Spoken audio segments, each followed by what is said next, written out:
দর্শক, আপনাদের স্বাগত আমাদের টিভিএস ইনসাইটে। আমি আপনাদের সাথে আছি যেমুন্নেসা আলো। আমরা আজকে আলোচনা করব ব্যালেন্স অফ পেমেন্ট নিয়ে। আমাদের যে আন্তর্জাতিক বাণিজ্য যেই অ্যাকাউন্টগুলোর মাধ্যমে আমরা করি, ক্রস বর্ডার যেই লেনদেনগুলো, সেই অ্যাকাউন্টগুলোতে আমরা দেখতে পাই যে ডলারের অ্যাভেলেবল এখন অনেক বেশি, ডলার এখন অনেক বেশি অ্যাভেলেবল হয়েছে, যে কারণে আমরা দেখতে পাই যে আমাদের এই অ্যাকাউন্টগুলোর ওপর প্রেশার অনেকটা কমেছে, ঘাটতিগুলো অনেক কমে এসেছে। তো এই অ্যাকাউন্টগুলোতে এখন কি অবস্থা সেসব নিয়ে আজকে আলোচনা করব। এই বিষয় নিয়ে রিপোর্ট করেছে আমাদের রিপোর্টার তন্ময় মোদক। আমরা তার কাছ থেকে জানবো। মোদক, আপনাকে ধন্যবাদ আমাদের স্টুডিওতে আসার জন্য।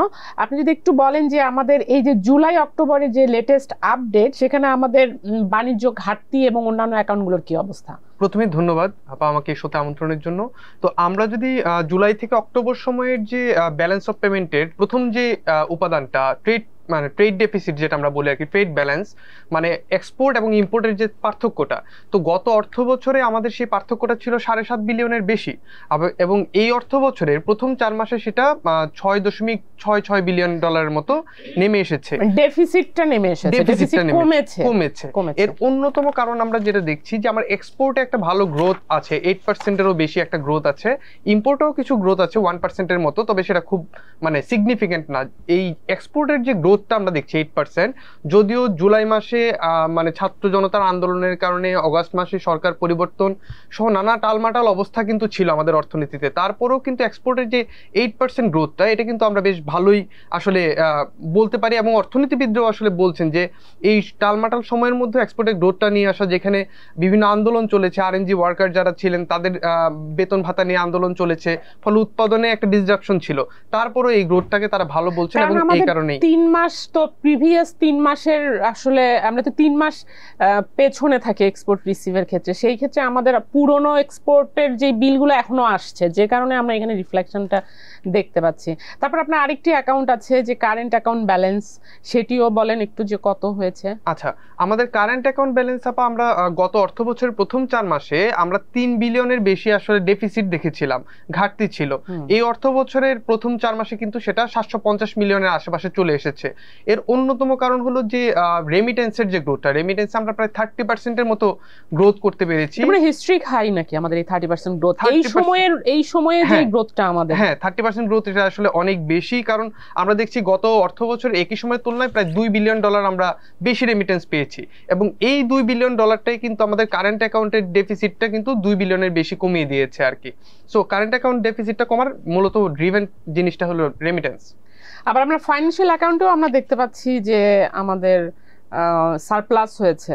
হ্যাঁ, ফাইন্যান্সিয়াল অ্যাকাউন্টের যে বিষয়টা যে আমরা অর্থনীতিবিদদের সঙ্গে কথা বলেছিলাম যে ফাইন্যান্সিয়াল অ্যাকাউন্টে তো আমরা গত অর্থ বছরে আমরা বেশ ডেফিসিট দেখেছিলাম, তো এই অর্থ বছরের শুরু থেকে আমরা মোটামুটি একটা পজিটিভ ফ্লো দেখতে পাচ্ছি, এবং এখন পর্যন্ত আসলে 1.18 বিলিয়ন ডলার ক্রস করেছে প্রথম 4 মাসে। তো ওনারা আমাদের বলেছেন এটার অন্যতম কারণ, এই ব্যালেন্স অফ পেমেন্টের সব থেকে বড় গুড নিউজও এটা, যে আমাদের যে ট্রেড ক্রেডিট, আমাদের এক্সপোর্ট হচ্ছে, একটু আগে আপনি যেটা বললেন যে আমাদের এক্সপোর্ট হচ্ছে, কিন্তু এক্সপোর্ট প্রসিডটা আমরা দীর্ঘদিন আমরা আটকে থাকতে দেখেছিলাম, সেটা কিন্তু হিসাবের গরমিল ছিল, কিন্তু আটকেও ছিল, এটাও সত্যি। কারণ এখন কিন্তু হিসাবপত্র কিন্তু ঠিক করা হয়েছে, এবং ঠিক করার পরে কিন্তু আমরা সেই পার্থক্যটা দেখছি। তো এটা কিন্তু 500 মিলিয়নের বেশি ছিল গত অর্থ বছরের প্রথম 4 মাসে, এখন সেটা 3 মিলিয়ন ডলারের মাত্র নেমে এসেছে ট্রেড ক্রেডিট ডেফিসিট যেটা আর কি। তো এটাই হলো কি আমাদের ফাইন্যান্সিয়াল অ্যাকাউন্ট যে একটা জাম্প করলো, 1 বিলিয়ন ডলার ক্রস করলো, এটা হলো অন্যতম একটা বড় কারণ হিসেবে তারা বলছেন। পাশাপাশি তারা বলছেন যে আমরা বাইরের যে কিছু লোন আমরা পাওয়া কমে গিয়েছিল, সেই কিছু লোন আমরা এখন পর্যন্ত কিছু অ্যাভেল করার চেষ্টা করছি, কিছু কিছু পাচ্ছি, এবং একই সঙ্গে ফরেন ডিপোজিট আমাদের কিছু কিছু বাড়ছে। এবং যে লোনের যে রিপেমেন্টের প্রেশারটা ছিল গত অর্থ বছর, আমরা দেখেছিলাম প্রচুর লোন রিপেমেন্টের প্রেশার ছিল, তো এই অর্থ বছরের প্রথম 4 মাসে কিন্তু সেটা কিছুটা হলো কমে আসছে আর কি। রিপেমেন্ট প্রেশার আছে, কিন্তু সেই প্রেশারটা অল্প হলেও কমছে। তবে ফাইন্যান্সিয়াল অ্যাকাউন্ট যখন সারপ্লাস থাকে, তখন কিন্তু একটা কান্ট্রির জন্য বড় সুবিধা হলো রিজার্ভের উপর প্রেশারটা কমে যায় অনেক। তখন কিন্তু আমাদের যেহেতু ফাইন্যান্সিয়াল অ্যাকাউন্ট আছে, সারপ্লাস থাকলে আমরা তখন ওখান থেকে পেমেন্টটা করে দিতে পারি, বলে রিজার্ভে হাত দেওয়ার প্রয়োজন হয় না। তো রিজার্ভ আমাদের এখন কি অবস্থা? আপনি গত 2-3 মাসে কি সেটা স্টেবল আছে কিনা? আচ্ছা, প্রথমেই আপা যদি বলি যে আমরা যে বলছি যে আপনি যে কথাটা বললেন আর কি, ফাইন্যান্সিয়াল অ্যাকাউন্ট, সেটা আসলেই হয়, মানে প্রত্যেকটা দেশে বা প্রত্যেকটা সময় এরকম হয়। কিন্তু এই যদি আপনি ব্যালেন্স অফ পেমেন্টটা দেখেন আপা, সেখানে আপনারা দেখবেন ইরোর এন্ড ওমিশন বলে একটা টার্ম আছে, যেটা কিন্তু $2 বিলিয়ন ক্রস করেছে, যে কারণে আমার যে ব্যালেন্স অফ পেমেন্টের ওভারঅল যে ব্যালেন্সটা, সেই ব্যালেন্সটা ডেফিসিটটা কমে এসেছে, কিন্তু তারপরও একটা ডেফিসিট আছে। এবং এই ডেফিসিটটার মানে হলো সেই ডেফিসিটের অ্যামাউন্টটা আমার রিজার্ভ থেকে হোক বা আমার কমার্শিয়াল ব্যাংকগুলোর কাছে যে ডলার রিজার্ভ থাকে সেই জায়গা থেকে আসলে কমে। তো এই মানে রিজার্ভের উপর চাপটা কমে এসেছে, কিন্তু স্টিল চাপটা আছে, কারণ ইরোরের নমিশনের যে বড় ফিগারটা। আচ্ছা, রিজার্ভ তো আমরা 19 থেকে 20 বিলিয়নের মধ্যেই সেটা ঘোরাফেরা করছে, সেটা একটা ভালো লক্ষণ। গত 3 মাসে কিন্তু আমরা দেখেছি যে এর একই জায়গায় আছে, এরা নতুন করে ড্রডাউনটা হচ্ছে না, সেটা একটা বড় বিষয়। ডলার মার্কেটে যদি একটু কথা বলেন, যেহেতু আমাদের ফরেক্স যেই অ্যাকাউন্টস গুলো আছে সেগুলোর উপর প্রেশার অনেকটা কমে এসেছে ডলারের বাজারে, তাহলে নিশ্চয়ই এটার উপরে প্রেশার কমার কথা। ডলারের প্রাইস এগুলো এখন কি অবস্থায় আছে? ডলারের প্রাইসে আগে যে অস্থিরতাটা ছিল, যে মানে একদিন 2 দিনের ব্যবধানে ডলারের দাম 1 টাকা 2 টাকা বেড়ে যা, ওই ধরনের অস্থিরতা কিন্তু এখন নাই। মানে মোটামুটি মাসখানেক ধরে কিন্তু 122 টাকা 50 পয়সা 60 পয়সার মধ্যে কিন্তু ডলার প্রাইসটা ঘোরাফেরা করছিল ব্যাংকগুলোতে, রেমিটেন্সের ডলারের প্রাইসটা। তো রিসেন্ট টাইমে গত সপ্তাহ 2-1-এর মধ্যে সেই প্রাইসটা কিছুটা বেড়েছে, 60 থেকে 70 বেসিস পয়েন্টের মতো ডলার প্রাইসটা বেড়েছে। কিন্তু ব্যাংকাররা বলছেন যে এই বৃদ্ধিটা, ডলার প্রাইসিং এ এই বৃদ্ধিটা স্বাভাবিক, কারণ ডলার প্রাইস ওঠানামা করবে, এটাই স্বাভাবিক। এছাড়াও আমি ব্যাংকারদের সাথে কথা বলে দেখলাম যে ইম্পোর্টও কিন্তু অনেকটা তারা নরমাল করার চেষ্টা করছে। আগে যেরকম 3 বিলিয়নে নেমে এসেছিল মান্থলি ইম্পোর্ট, সেটা এখন 5 বিলিয়নও ক্রস করে গেছে রিসেন্ট মান্থে।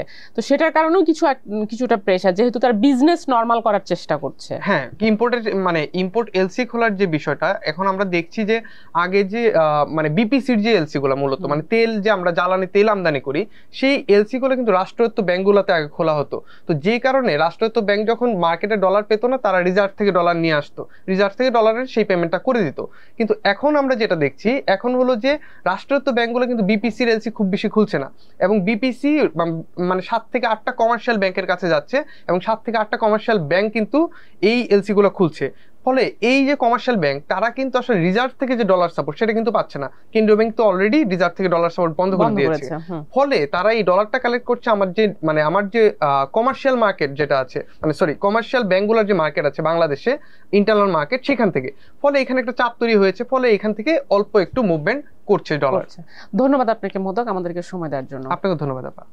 দর্শক, আপনারা দেখলেন যে এটা আসলে অনেক অস্থিরতার মধ্যেও ব্যাংকিং সেক্টরে এটা একটা পজিটিভ দিক, যে আমাদের ফরেক্স মার্কেটের উপর যেটা ডলার প্রাইস নিয়ে যে আমাদের একটা চরম অস্থিরতা ছিল জুন জুলাই বা তার আগে 1 বছরে, কারণ প্রচুর মানি লন্ডারিং হচ্ছিল, সেটি একটু অন্যতম কারণ ছিল।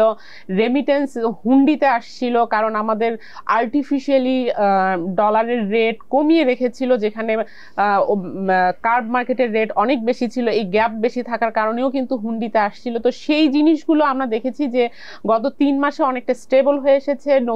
নতুন সরকার গঠনের পর আমরা দেখতে পাই যে বাংলাদেশ ব্যাংক রেমিটেন্সের রেট অনেকটা মার্কেটের সঙ্গে অ্যালাইন করে দিয়েছে। তো এই সব কারণে এক্সপোর্টও বাড়ছে। সবচেয়ে বড় কথা, রেমিটেন্সের আমাদের যে গ্রোথ প্রায় $9 বিলিয়ন এসেছে আমাদের জুলাই টু অক্টোবরে, এটা কিন্তু মানে 30% গ্রোথ। এটাই আসলে আমাদের ফরেক্স মার্কেটের যেই সকল ক্রাইসিস, সেটা 90%ই রেমিটেন্সের কারণে হয়েছে। সো রেমিটাররাই আসলে এই ক্রাইসিস সময়ে বাংলাদেশকে টেনে তুলতে সাহায্য করেছে। তো এই কারণে আমরা দেখতে পাই যে এখন ইম্পোর্টাররা তাদের এলসি খোলার জন্য এখন আগের মতো সিচুয়েশনে যেতে পারছেন। আগে যেভাবে রেস্ট্রিক্টেড ছিল, এখন কিন্তু সেই রেস্ট্রিকশনগুলো আস্তে আস্তে ইজ করা হচ্ছে। তো এগুলো আসলে এখন আমাদের ব্যাংকিং সেক্টরের একটা পজিটিভ দিক।